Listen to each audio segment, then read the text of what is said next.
आजकल एआई की बात इतनी आम हो चुकी है जितनी हमारे यहाँ सियासत और मौसम की बात होती रहती है। लेकिन इस हमारी कश्मीर के पस मंज़र में हम अगर कहें तो अमली तौर पर ये चीज़ इतनी आम नहीं है जितनी कि दूसरी चीज़ें हैं। हम भी इसके बारे में गुफ्तगू ही कर सकते हैं। लेकिन आज हम आपको एक ऐसी की दुनिया में ले जा रहे हैं जहाँ पे सिर्फ एआई नहीं बल्कि नो कोड एआई की एक इजाफी टेक्निक के बारे में भी बात होगी। ये इनकलाबी चीज़ें हैं जो हमारे यहाँ आ चुकी हैं। अगरचे हम इसका ज़्यादा अभी तसव्वुर नहीं कर सकते कि यहाँ पे भी ऐसी चीज़ें हो सकती हैं, लेकिन इसके करने वाले यहाँ पे ये काम करने लगे हैं और बड़ी आगे हद तक बढ़ भी चुके हैं। इसके पीछे महज एक टेक्नोलॉजी की बात नहीं है, ये हौसले की बात है, ये एक विजन की बात है और यहाँ पे इकोसिस्टम को बढ़ाने वाली बात है। इसके पीछे जो शख्सियत है जिन्होंने ये काम यहाँ पे शुरू किया है, उनका नाम है जनाब मुनिस खान साहब। ये इस टेक्नोलॉजी और इस मैदान में बहुत सालों से हैं, लेकिन यहाँ पे इनका भी इतना तारुफ नहीं है। वो तारुफ आज हम कराए देते हैं, बल्कि वो खुद अपनी ज़ुबान से कराएंगे। मुनिस खान साहब, आपका खुशामदीद। आप शुरू इस बात से ही कीजिए अपने बारे में तारुफ, आपका सफ़र, तालीमी सफ़र और फिर बिजनेस का सफ़र कहाँ से शुरू हुआ, कहाँ तक आया हुआ। जी, मेरे तालीमी सफ़र शुरू करते मैंने बेसिकली हैदराबाद से पढ़ा हुआ है। तो स्पेसिफिकली मैंने पढ़ा हुआ है जिसको कहते हैं नेचुरल लैंग्वेज प्रोसेसिंग, जो जिस एआई की आप जिक्र कर रहे थे उसी का एक सब फील्ड है वो। तो मैंने मास्टर्स किया है वहाँ पे। तो फिर हैदराबाद में मेरे को पहला जॉब मिला सेम एरिया में जिधर हम रिज्यूम एनालिसिस करते थे, लोगों के रिज्यूम एनालिसिस। वो मेरा पहला जॉब था, समझना कि ये रिज्यूम किस चीज़ के लिए मैच होगा, इसके लिए इस कैंडिडेट जो जॉब और रिज्यूम है उसका आपस में तालमेल कैसा बैठेगा, वो ऑटोमेट करने की कोशिश कर रहे थे। ये बात है 2008 की। और फिर 2008 से 1-2 साल मैंने वहाँ जॉब किया। फिर हम मेरे को और एक बेटर अपॉर्चुनिटी बेंगलोर में मिली, वहाँ चले गए हम अगेन एआई के फील्ड में। बस एक स्टार्टअप था, वहाँ पे हमने बहुत कुछ सीखा, स्टार्टअप कैसे काम करता है और ऑल द रिलेटेड जो नुआंसेस है स्टार्टअप्स की वो सीखा। और फिर हम 2011 में मेरा एक दोस्त था, हम पहले इकट्ठे पढ़ते थे लेकिन फिर आईआईटी खड़गपुर चले गए। और हमने एक दिन कॉल किया आपस में, वो गुड़गांव में थे। मैंने बोला मुझे लगता है एआई में हम कुछ अपना कर सकते हैं। तो वो कन्वर्सेशन फिर बिजनेस में तब्दील हो गई और हमारा बिजनेस एआई कंसल्टिंग से स्टार्ट हुआ। तो हम ये कौन सा साल था? 2011 एंडिंग 2011 हमने एआई कंसल्टिंग बिजनेस स्टार्ट किया। और मोस्टली लेकिन कस्टमर्स हमारे यूएस में थे उस टाइम। लेकिन धीरे धीरे over a period of time Indian customers भी हमने लेना शुरू किया। बहुत सारे एंटरप्राइजेस जो इंडिया के थे उनके लिए हमने कंसल्टिंग काम शुरू किया, उनके लिए हमने एआई मॉडल्स बनाए, इसके बारे में आगे समझेंगे। तो ये करते करते कोरोना आ गया। तो कोरोना में हुआ क्या, मैं और मेरा पार्टनर कश्मीर, हमने सोचा, हम बेंगलोर में थे दोनों, और हमने कश्मीर आने का डिसाइड किया जब तक कि कोरोना की वेव ठंडी पड़ जाए। और हम बैठे हुए थे तो we used to have lots of discussions around कि how do we kind of improve the state of AI as of now। तो एक चीज हमने सीखी थी अपने इस कंसल्टिंग की एक्सपीरियंस में 10 साल, वो ये थी कि एडॉप्शन कैसे बढ़ाया जाए। ये टेक्नोलॉजी है लेकिन इसका एडॉप्शन कैसे बढ़ाया जाए। तो इसी सिलसिले में हमारे पास एक आइडिया आया जो कश्मीर में बैठ के हमने इम्प्लीमेंट किया। उस आइडिया का नाम बता दो। उस आइडिया का नाम एमली लैब्स है। EMLYLABS। ये आपकी कंपनी का भी नाम है शायद? जी, ये हमारी कंपनी का नाम है। तो हमने प्रोडक्ट बनाया। EMLY का मतलब होता है easy machine learning for you. Machine learning AI का और एक नाम है एक हिसाब से। तो ये क्या है जो आपने जिक्र किया नो कोड एआई का, तो हमने सोचा कि स्मॉल और मीडियम बिजनेसेस एआई कैसे अडॉप्ट करें। तो कन्वेंशनली क्या होता था, जो बड़ी कंपनीज है जिनके साथ हमने काम किया था, ये बड़ी बड़ी डाटा साइंस टीम्स या हमारे जैसे वेंडर्स को हायर करके बहुत सारे पैसे खर्च करके एआई अपने लिए इम्प्लीमेंट कर सकते थे आराम से। लेकिन अपॉर्चुनिटी स्मॉल और मीडियम बिजनेस के लिए नहीं थी एआई यूज करने की। तो कैसे होती?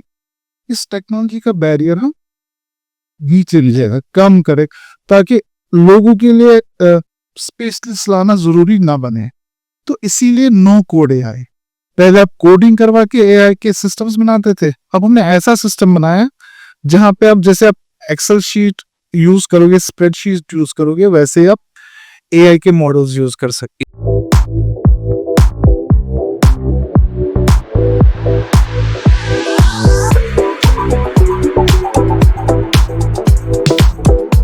इसकी तफसील में हम थोड़ा आगे जाएंगे। पहले मैं ये जानना चाहता हूँ, क्योंकि कई चीज़ें तो बातों में तो आम हो गई हैं, लेकिन असल में सामने नहीं आता। आर्टिफिशियल इंटेलिजेंस हम बोलते हैं, लेकिन इसका असल इंटेलिजेंस से क्या ताल्लुक है, क्या रिश्ता है? आर्टिफिशियल इंटेलिजेंस असल में क्या काम करती है, इसकी इफादियत, कम्युनिकेशन क्या है, इसकी सूरतें क्या है?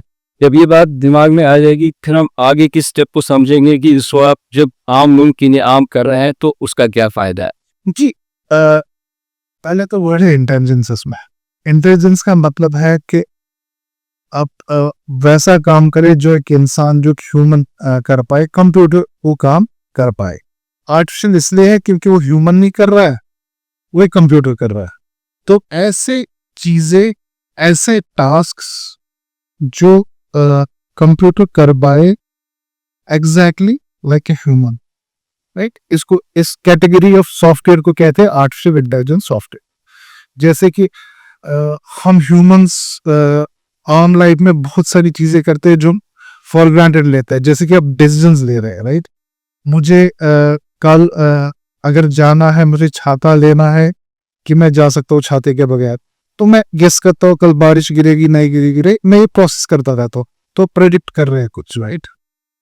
हम जैसे फल खरीदने जाते हैं, हम फल देख के खरीदते, ये एप्पल अच्छा है, ये एप्पल अच्छा नहीं है, तो क्या हम क्लासिफाई कर रहे होते हैं चीजों। अब आप सोचिए, हम सॉफ्टवेयर को यही काम करने की हो गई है, तो उसको ये काम कैसे करेगा? वो ये जो ह्यूमन इंटेलिजेंस टास्क है, ये सॉफ्टवेयर कैसे करेगा? अभी तक जो इस टेक्नोलॉजी का स्टेप है, हम क्या करते हैं, हम इस सॉफ्टवेयर को एक डाटा देते हैं जिसको हम ट्रेनिंग डाटा कहते हैं, जिससे ये सीखता है। जैसे बच्चा सीखता है ना एग्जाम्पल से, राइट? हम बच्चे को डांटते हैं कि हीटर को हाथ मत लगाओ, हाथ जल जाएगा। एक दो बार तो लगा देता है वो, लेकिन तीसरी बार रुक जाता है, लेकिन ट्रेनिंग हो रही है। हम क्या बच्चे को हम एग्जाम्पल्स दे रहे, क्या करना चाहिए, क्या नहीं करना चाहिए। हम इसी तरह इन सॉफ्टवेयर, जो आर्टिफिशियल इंटेलिजेंस सॉफ्टवेयर है या लर्निंग सॉफ्टवेयर है, इनको हम एग्जाम्पल्स देते हैं सीखने के लिए। उस डाटा से सीखता है और पैटर्न सीखता है, समझता है कि मुझे क्या करना चाहिए। जैसे कि एक सिंपल सी एग्जाम्पल है, हम एक फ्रूट क्लासिफिकेशन बनाई है। हमें तो लगता है बिल्कुल इजी है, क्या बोल रही है, एप्पल है ये लिखकर बताए, ये केला है, ये ऑरेंज है, ये तो हम लिख। देखिए फ्रूट क्लासिफाई के लिए हमें क्या करना है, हमें बहुत सारे फोटो लेने हैं फ्रूट्स के और बताना ये ऑरेंज फ्रूट है, ये एप्पल फ्रूट है। तो हम लेबलिंग करते हैं। हम क्या करते हैं, एग्जाम्पल्स बना रहे हैं किसके लिए, सॉल्व लिखने के, सीखने के लिए। फिर हम एल्गोरिथम को फीड करते हैं। एल्गोरिथम देखता है अच्छा ही, अच्छा ऑरेंज की शेप ऐसी होती है, कलर ऐसा होता है, केले की शेप लंबी होती है, ऐसा, तो वो पैटर्न्स पिकअप कर देता है।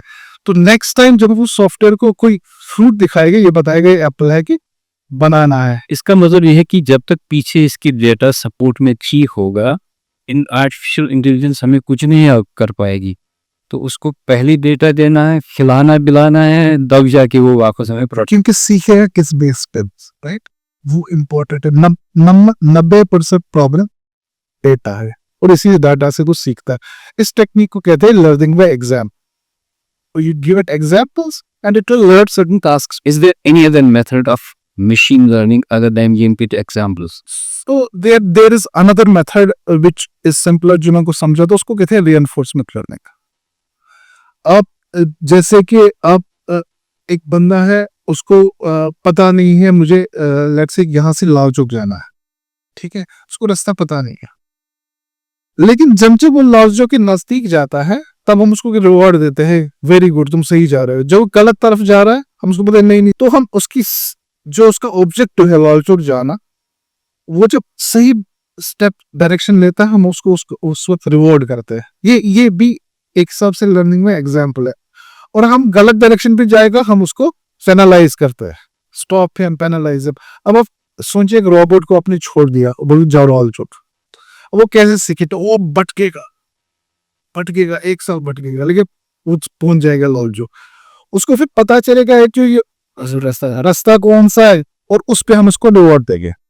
तो यहाँ तक तो बात समझ आई कि हम इनपुट के क्या क्या तरीके उसे इजाज़त दे रहे हैं, लेकिन एक और चीज़ जिसके लिए इसको बड़ा स्पेशल माना जाता है कि ये अंदर प्रोसेस कर लेता है, उसका क्या मेथड है और उसकी लिमिट्स क्या है, कहाँ तक प्रोसेस कर सकता है?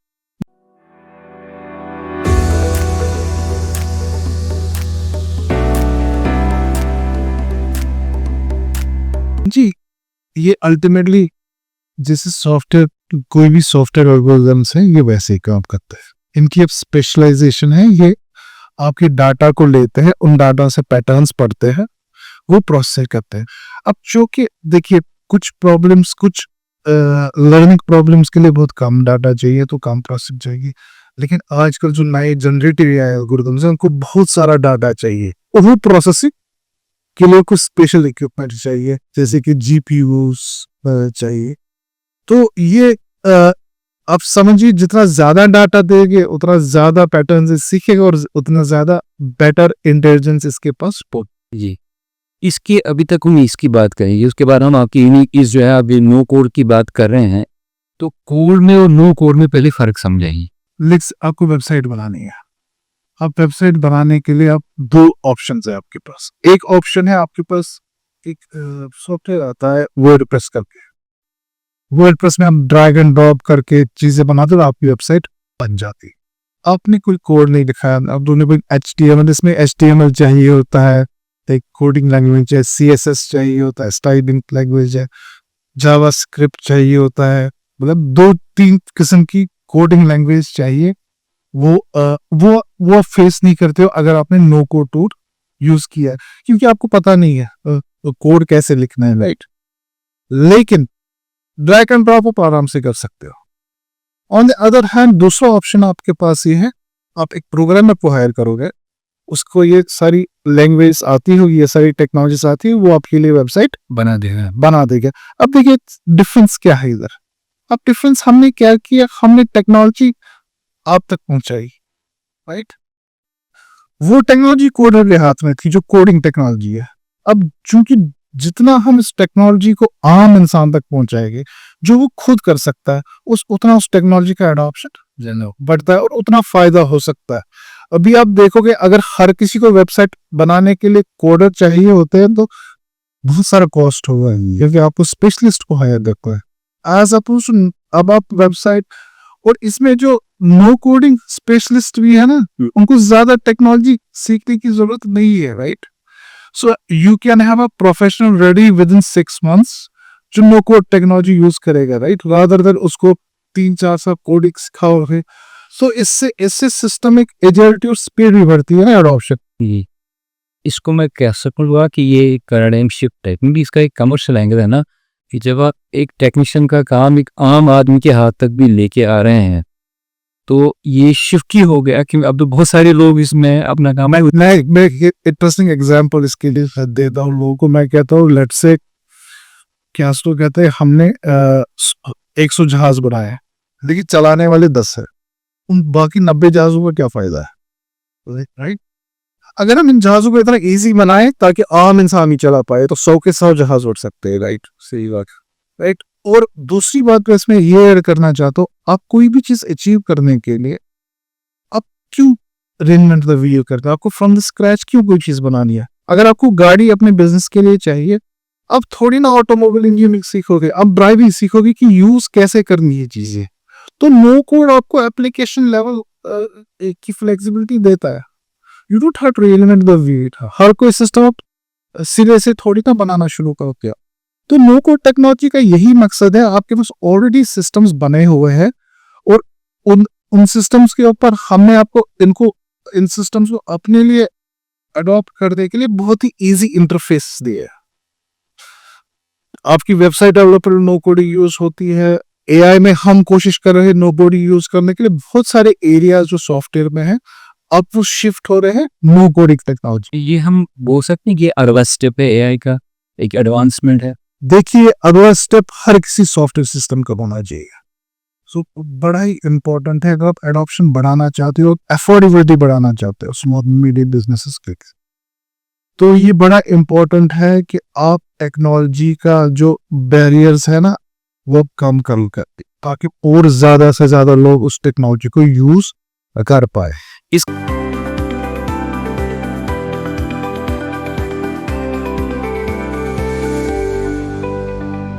कमर्शियल एंगल क्या होगा, मतलब इसका एक्चुअल फायदा होने वाला है या इसके भी अपनी इतनी कॉस्ट होंगे जो अगर पहले कर रहे थे किसी टेक्नीशियन के जरिए उतने ही कॉस्ट लग रहे थे, अब हम खुद कर रहे हैं लेकिन कॉस्ट वही आ रहे हैं। फर्क आ रहा है कि नहीं आ रहा है यहाँ से? इसमें बहुत लेवल्स पे कॉस्ट पे इफेक्ट पड़ रहा है। पहला ट्रेनिंग कॉस्ट, जो टैलेंट बना रहे हैं वो टैलेंट आप किस लेवल की ट्रेनिंग करवा रहे हैं, राइट? उस टैलेंट को आप 6 महीने में तैयार करो, 4 साल में टैलेंट तैयार करोगे। दूसरा कॉस्ट है कि आप चूंकि नो कोड एआई में खूबसूरत चीज उसको रीयूजेबिलिटी बोलते हैं कि हम ऑलरेडी एग्जिस्टिंग सिस्टम्स तो अपने लिए अडॉप्ट करते हैं, एक बने बनाए सिस्टम्स होते हैं जो हम अपने लिए अडॉप्ट करते हैं।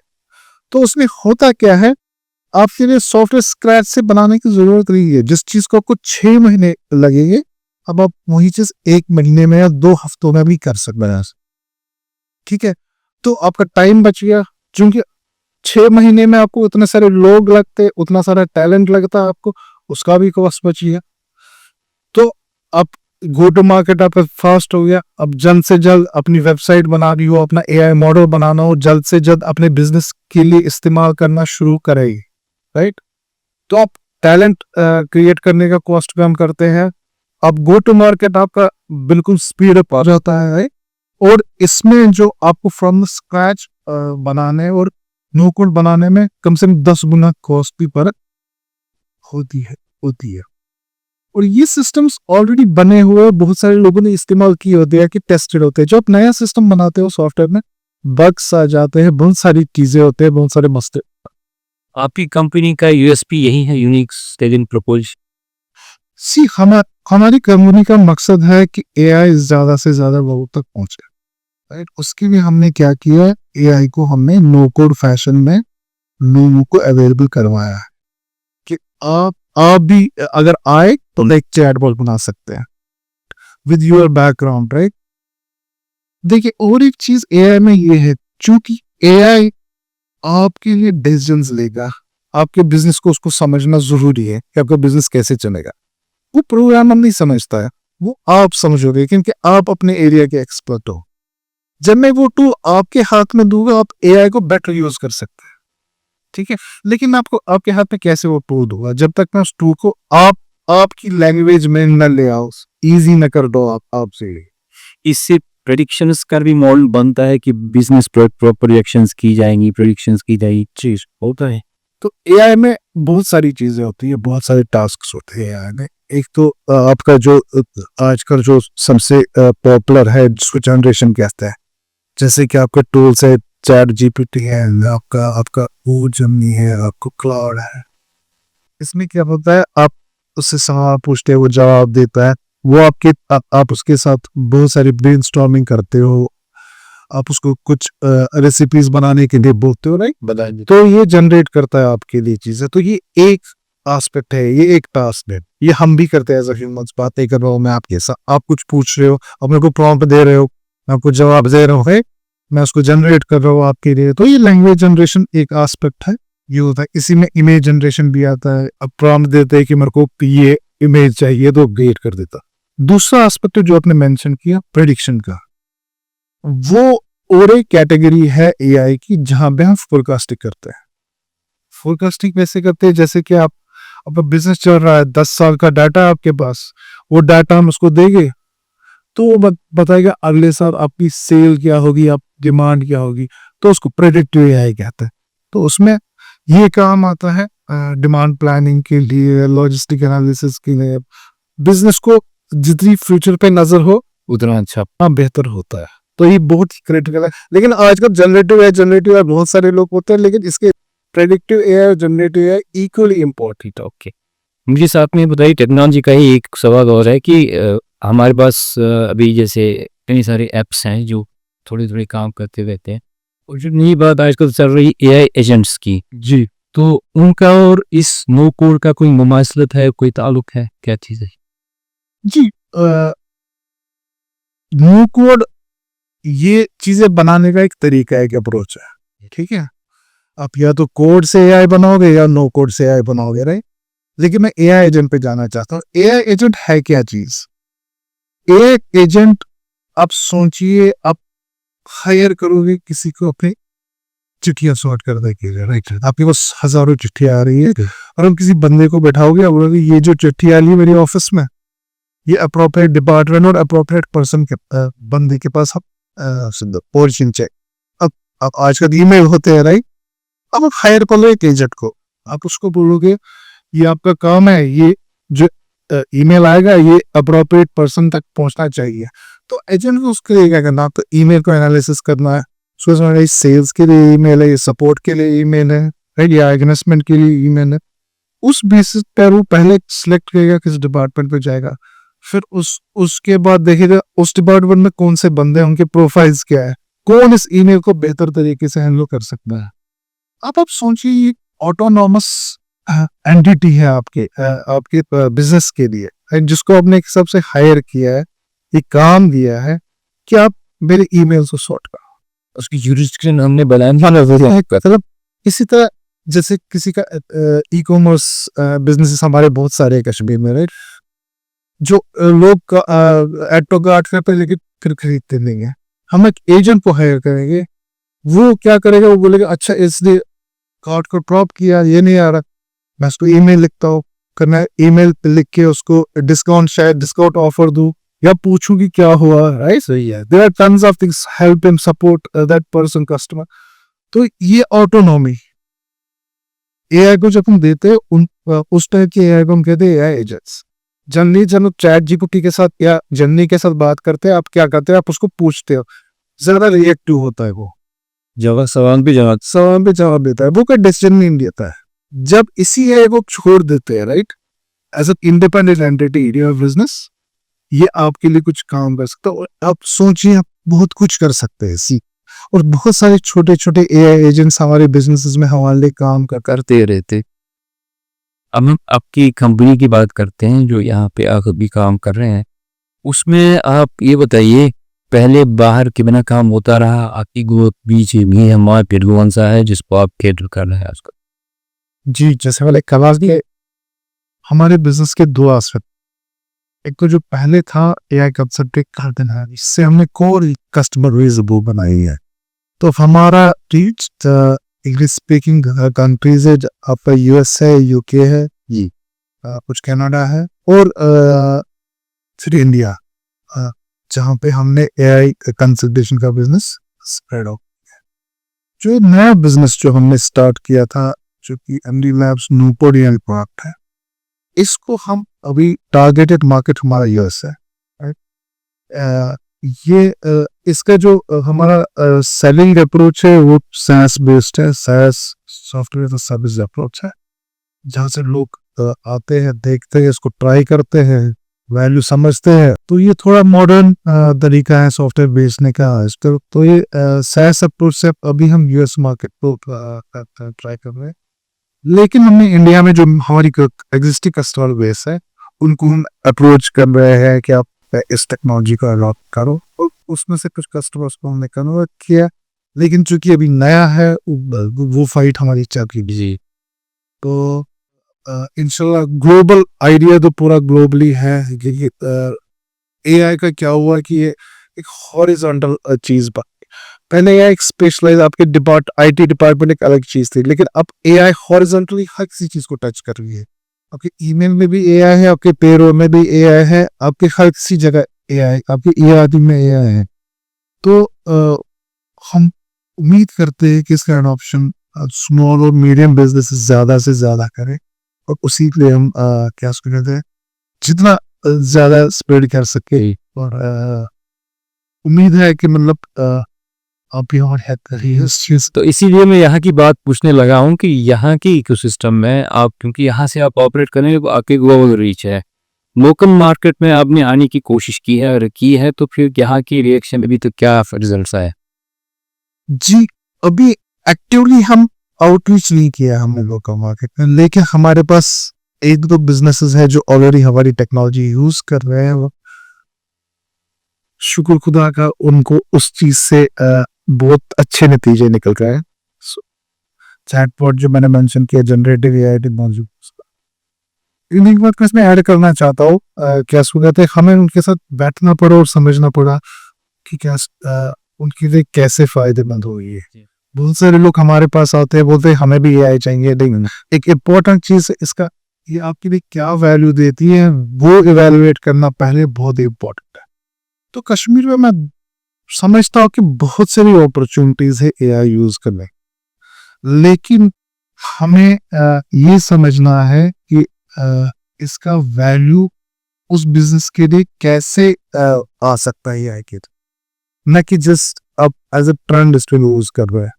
तो उसके लिए हमने मैं ओपन हूँ कंसल्टेशंस के लिए, बैठ के ये समझेंगे कि मतलब ये एआई आपके लिए कैसे फायदेमंद हो सकता है। ठीक है, सो ये एक एस्पेक्ट है। दूसरा एस्पेक्ट मैं पर्सनली जिसमें मेरे को बड़ा ही शौक है वो एग्रीकल्चर में एआई का बहुत सारा पोटेंशियल है, लेकिन अनफॉर्चुनेटली यहाँ पे फार्म्स बहुत ही स्मॉल स्केल फार्म्स है, राइट।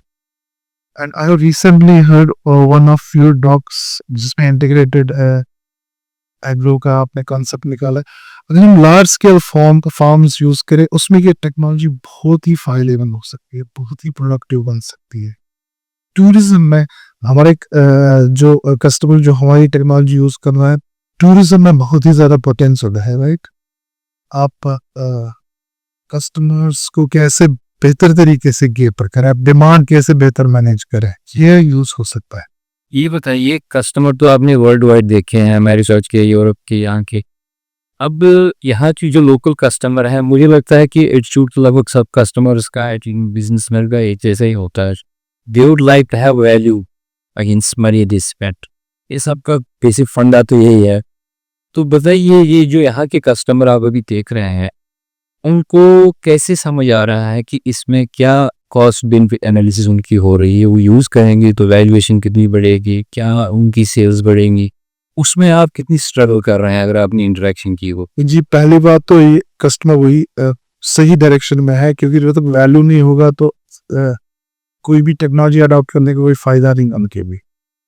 सी एक स्ट्रगल तो यहाँ पे भी है, बाहर भी है, ये की स्ट्रगल होती है कि if I am interesting in something, what is the return I get out of this investment, right. तो अभी अनलाइक ट्रेडिशनल सेल्स और ट्रेडिशनल बिजनेस, जो सैस बिजनेस है, हम क्या कर रहे हैं कस्टमर्स के लिए, हम उनको बोल रहे हैं कि हम पहले उनके साथ बैठ के समझते हैं कि वो कौन सी चीज उनको बेस्ट आरओआई देगी, बेस्ट रिटर्न ऑन इन्वेस्टमेंट देगी।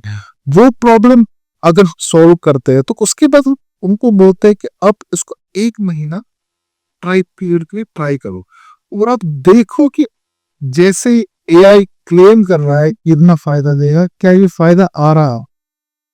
तो आपको एनफ टाइम मिलता है इस टेक्नोलॉजी को इवैल्यूएट करने के लिए in your trial period, right. So you are not, आपको इसको पहली बार में खरीदना नहीं है, इन्वेस्ट नहीं करना है, आपको पहले इसको समझना है, समझ के उसको ट्राई करना है, ट्राई करके आपको देखना है कि ये इवैल्यूएट करके कि इस वैल्यू क्या आया, उसके बाद आप खरीद डिसीजन ले सकते हैं कि उसके बाद आपके लिए डिसीजन लेना इजी होगा। और यूजुअली यही होता है, जब आप एक्चुअल रियलिटी में वैल्यू आना स्टार्ट होता है तो फिर आपके लिए डिसीजन भी बड़ी बात होती नहीं। हमारे लिए ये खुशी की बात है कि पहले तो एआई की बात यहाँ होती है, थियोरेटिकली यहाँ इंट्रोड्यूस्ड है, लेकिन प्रैक्टिकली मेरे ख्याल से आप ही हैं जो इस लेवल पे एआई का काम यहाँ बैठ के कर रहे हैं। यहाँ बैठ के काम करने में आपको दिक्कत है क्या? पहले तो ये बात। दूसरी ये है कि अब यहाँ आप सेटल हो चुके हैं, तो आप इस इकोसिस्टम को कैसे देखते हैं, जो यहाँ का स्टार्टअप इकोसिस्टम, आपका इसमें रोल क्या हो सकता है, और आपको यहाँ पे जो सपोर्ट सिस्टम है वो आपको ठीक से मिल रहा है कि नहीं ना? जी, अगर दिक्कतों से स्टार्ट है, मैं बेंगलोर से आया, तो मुझे डिफरेंस तो कल्चर में बहुत ज्यादा दिखती है, राइट। और यूजुअल सस्पेक्ट आपका पोर वो चीज नॉन इंस्टेंट प्रॉब्लम।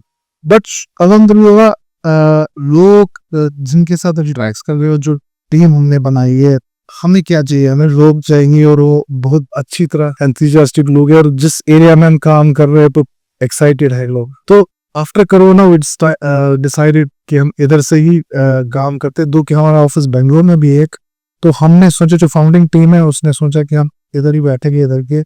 तो MD labs purely effort Kashmir का है। एमडी लैब्स में जो हाथ है, जो प्रोग्रामर्स है, जो डेवलपर्स है, जो डिजाइनर्स है, पूरे कश्मीर के है। और हम अब इकोसिस्टम आपसे मुलाकात हुई और बहुत सारे फाउंडर्स से मैं मिलता हूँ। एक्साइटमेंट है, एक बहुत ही एक्साइटमेंट है कुछ करने की, और हमारे पास एक्सपीरियंस है, over the period of time हमने बहुत कुछ किया, और हम भी चाहेंगे कि इस इकोसिस्टम के पार्ट बने, और कुछ हमसे कुछ सपोर्ट हो सकता है वो करें। इस डायरेक्शन में मैंने एक दो चीजें की है जो बिल्कुल कंक्रीट है। एक तो यही है कि मैं एआई एडॉप्शन, जो हमारा कोर मिशन है, हमारी कंपनी का कोर मिशन है, हम we started giving out free courses, right. आप नो कोड एआई सीखो, आप प्रेडिक्टिव मॉडल्स बनाओ, आप चैटबॉट्स बनाओ, ये हमने फ्री किया है, हम सबके लिए, जी हर किसी के लिए फ्री किया है। इसको एमडी लैब्स एकेडमी आप सर्च कीजिए, आपको वहां पे मिल जाएगी। So this is one aspect. Another aspect is I love to meet businesses, right. उनके साथ बैठ के समझना कि वो एआई कैसे अडॉप्ट करते, अभी शायद ना कर पाए, लेकिन रोड मैप क्या हो सकता है, राइट। उनके साथ बैठ के वो करे, क्योंकि मुझे, अगर हमारा इकोसिस्टम स्ट्रांग होगा तो we as a business will also be strong. And I am ready to find open about this idea to कल, जितना हम इतना कर पाए आपस में, जितना एक्सचेंज कर पाए, जो बहुत सारी ऐसी चीजें जो मुझे भी चाहिए सपोर्ट। तो क्या इसको कहते हैं, आप स्टार्ट कीजिए फ्री कोर्सेज से। So that's one thing. Another thing is there is a free trial also. अगर आप रेडी हो बनाने के लिए अपने, you can have a free trial of Emily Labs. As I told you, it's a modern SaaS based platform. You go ahead, sign up, कोई cost नहीं है, वो फ्री है। तीसरा, हम अवेलेबल है कंसल्टेशन के लिए, so any time business are welcome to come, and so will we set up a road map. ये हमारे यहाँ के इकोसिस्टम की खुशकिस्मती है कि आप 3 चीज़ों से हमें यहाँ पे हेल्प करने के लिए तैयार है। तो एक तो ये है कि आप फ्री में एजुकेशन भी दे रहे हैं, सिखा रहे हैं लोगों को। दूसरा, आप इंटरेक्शन करके हमको एक फ्री कॉस्ट में एक ट्रायल बेस्ड डेली फर्क दे रहे हैं, और लोगों को एक तर्ज अमल भी बता रहे हैं कि इसका उनकी बिजनेस के साथ जोड़ कैसे होगा। तो इन चीज़ों का हम आगे भी लोगों को बताएंगे, और नाज़रीन तो सुन ही रहे हैं कि ये चीज़ जो है, जी मैं चूंकि आपने मेरे को यहाँ बुलाया और उसका शुक्रिया। और एक चीज मैं ऐड करना चाहता हूँ, जो चौथी चीज है, will have a special discount if the my customers in Kashmir Valley find this valuable technology to use, so we'll have a special discounts for them as well. It's very good for the local customers जो भी होंगे। तो एक नया system तो यही है, असल में आगे की दुनिया तो इसी से चलने वाली है। तो कोई ये नहीं कह सकता कि हम इससे दूर रह के भी चल सकते हैं, आगे जाके सभी इसी चीज़ को ढूंढने लगेंगे। अभी अगर हम यहाँ से शुरुआत करें तो will be ahead in the race. तो आज की जो बात की है उस ये एक नई टेक्नोलॉजी, एक इनकलाबी टेक्नोलॉजी की बात है, और हमारे यहाँ पे आ चुकी है, ये सबसे बड़ी खुशी की बात है। तो इनसे आगे भी बातें होती रहेंगी जब आगे माइलस्टोन्स आते जाएंगे। तो फिलहाल के लिए इतना ही, शुक्रिया।